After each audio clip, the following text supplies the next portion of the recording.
Sup Swarm, Sketchy here, and Ayo is Curry! I'm here to give my thoughts on the 7th episode of the Proud Family, Louder and Prouder, When You Wish Upon a Roker.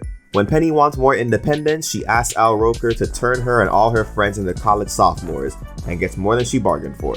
So, a typical Al Roker episode, and I mean that in the best way. Let's see if I can explain why in 5 minutes or less. I know some were worried about this episode's premise because one of the most disliked episodes of the show was Twins to Tweens, mainly because it was one of, if not the most egregious example, of literally everyone around Penny treating her like shit for no reason and somehow making her the one that has to learn the lesson. Thankfully, this episode doesn't really do that. In fact, this is one of the times where Penny's friends walking out halfway through makes sense. Everyone was given 7 days to decide if they want to make this time jump permanent. And most of them have very understandable reasons for wanting to go back because, here's the thing.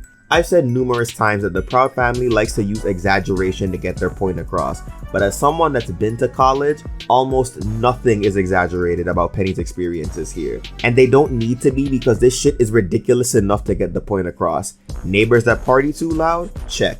Expensive ass books? Check.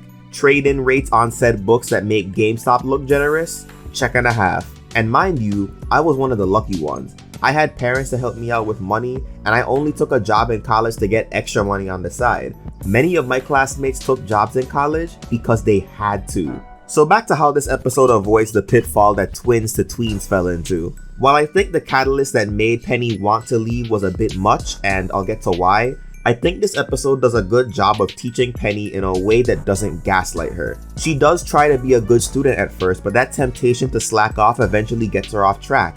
And that is very real. In middle and high school, teachers are on your ass about assignments and tests. But when you go to college, that's not really the case. Because you're an adult and it's assumed that you're aware of the consequences of missing classes and assignments, no one is on your case about it. Your professors get paid whether you pass or not. It's not their responsibility, it's yours. With this in mind, it's very believable for Penny to fall into bad habits. If someone that's prepared for college can easily fall into this trap, I don't see why a time-warped middle schooler wouldn't fall into it.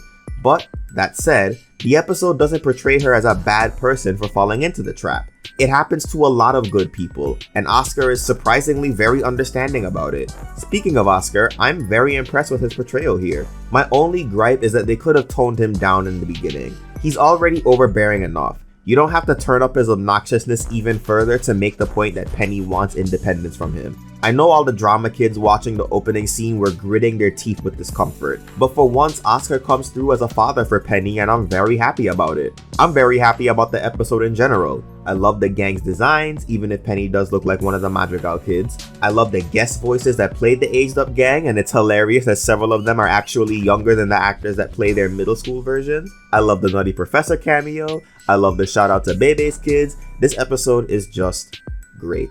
And again, I am glad that King Kareem has returned. So that's gonna do it for this video. Let me know your thoughts on the episode down below. And until next time, keep it sketchy, folks. Peace.